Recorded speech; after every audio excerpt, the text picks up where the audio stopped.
Hi everyone, my name is Phyllis and I'm the owner of Mad Moody Quilting Fabrics. Today is part 3 of our block lock kite in a square tutorial, and we're doing the assembly of the quilt top. So let me show you. Behind me I have half the top already put together. You would put this quilt all together on the diagonal.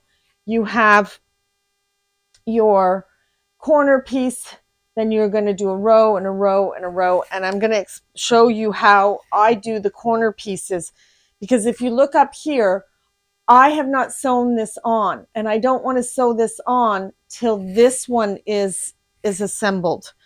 And the reason is because I like to have this corner piece put on after these two side pieces have been put on, so I can make sure that I have my 1/4 inch equally on both corners here and here.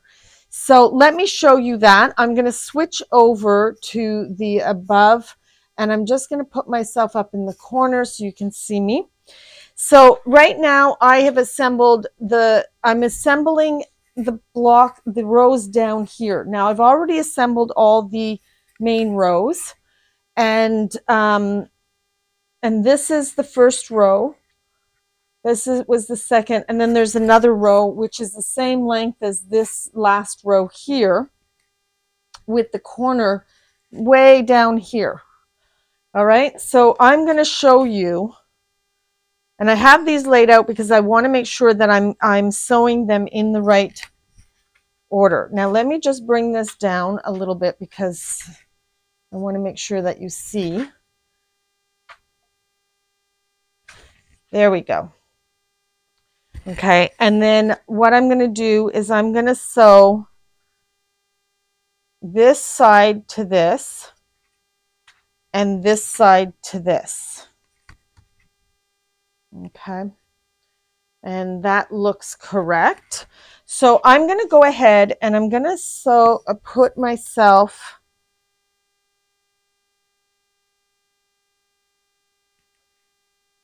we're going to move over to the,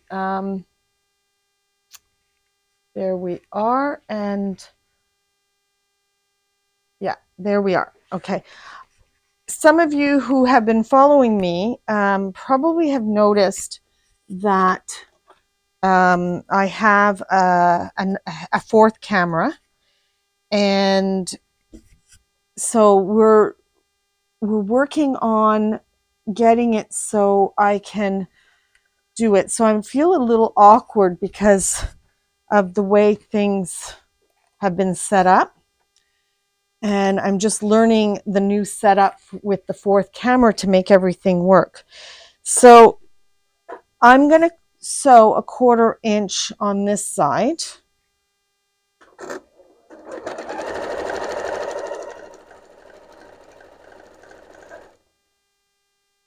There we go.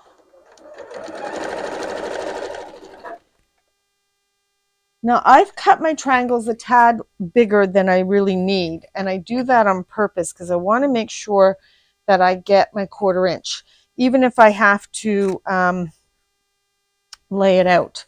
Okay, so let's move back over to the above camera, and I'm going to just put myself up in the corner again, and I'm just going to iron. Now I ironed to the light fabric on these. I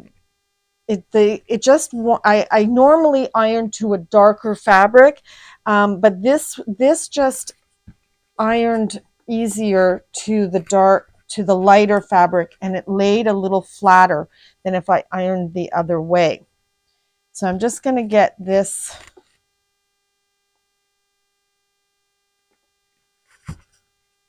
ironed, and that's going to lie in there. And now I'm going to go ahead and sew this together.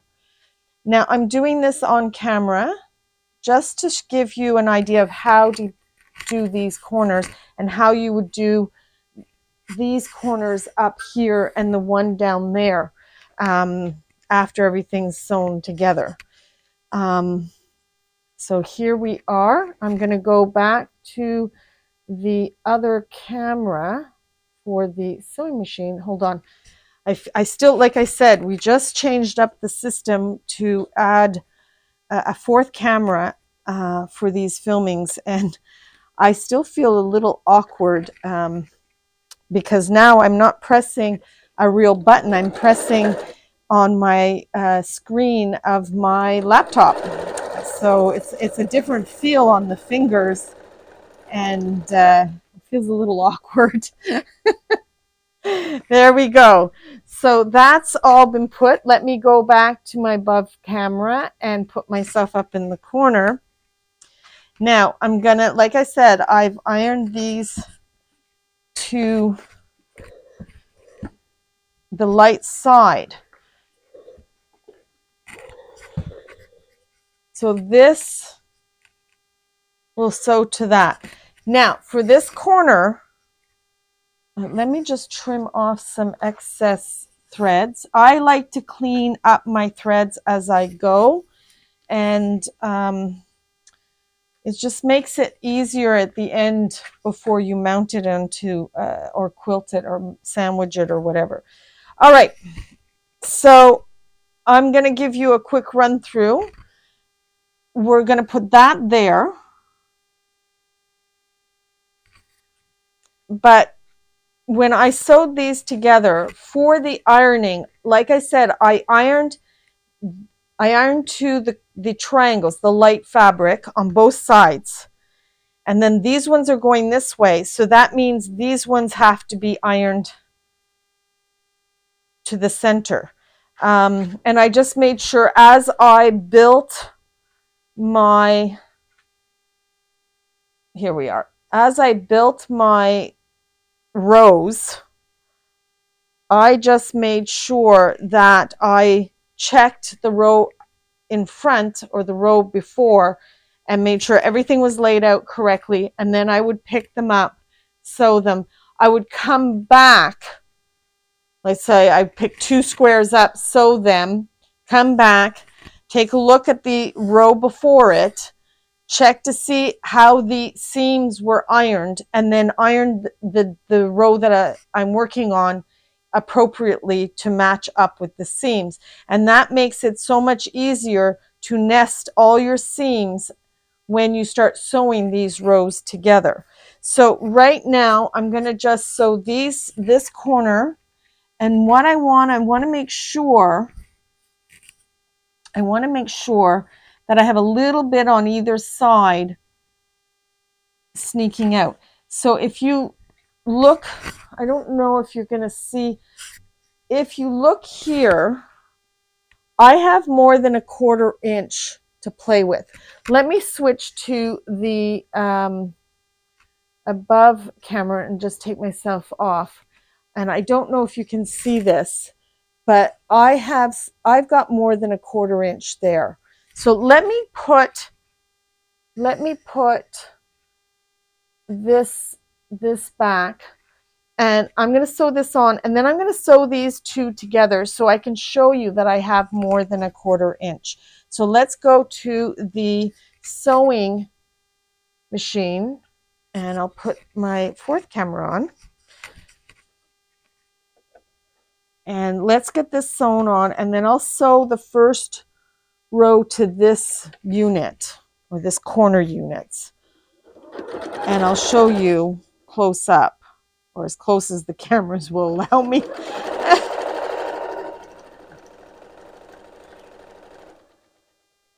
This is a very easy quilt to put together.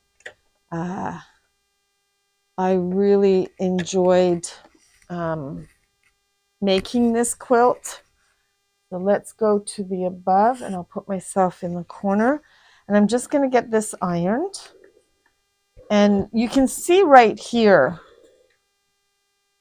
I have just over a 1/4 inch here. I have a little more than a 1/4 inch there. So that helps me make sure that, and if I can choose just to leave that there and take my 1/4 inch seam, and or I can square everything up. My suggestion is you take the time to square, especially if you're going to put borders on. If you're not going to put borders on, you can just leave them. square up after it's been quilted, and then put your binding on. So here, if you look, I have this row facing the seam allowance facing into the center block, and this facing out to the other one. And you'll see over here I have plenty, and I'm going to go ahead and get this sewn so you can see. All right, so back to the okay. I am totally getting used to this. Like I said, we just added a fourth camera, and I'm slowly getting used to the, as my husband calls them, macros, and he programs certain things and stuff like that. So here we are. There we go. And I'm just going to make sure that's nest properly right here. And then I'm going to, oh, this is out of focus. Oh, there we go. Sorry, I didn't realize that I was blocking it with my body.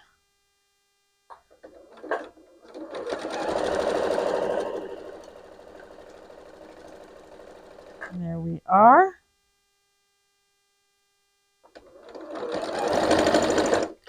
Now there's a lot of seams to go over here, so sometimes it gets bogged down. And here we go.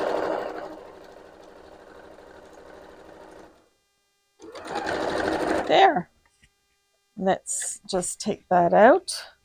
And I'm going to go over, and I'm going to go ahead. I like to clean up my threads as I go. This way, when I get ready to sandwich it, I don't have as much work to do. It's all been done ahead of time. So I'm just going to set this and loosen up the stitches. And we're going to go ahead and iron this. Now, let me just, there we go.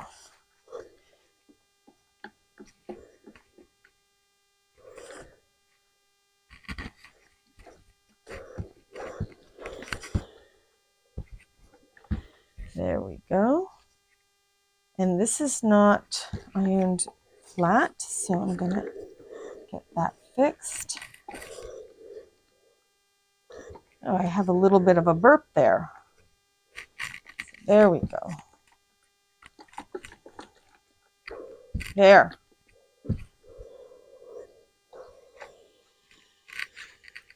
And there you go. And then I would continue and sew this one, and then I would sew this one, the next one. So I would continue. Let me just move this up a little bit. So I would continue sewing this one, and then I would sew this one. And I have in this corner right here, I've pinned my corner piece, and that would go on after I sewed the two halves together, and then I would put that one on and that corner on. And that is the way you would assemble your quilt top. And I hope that you've enjoyed the tutorials that I've been coming up with, and we'll see you on the next tutorial day. Bye.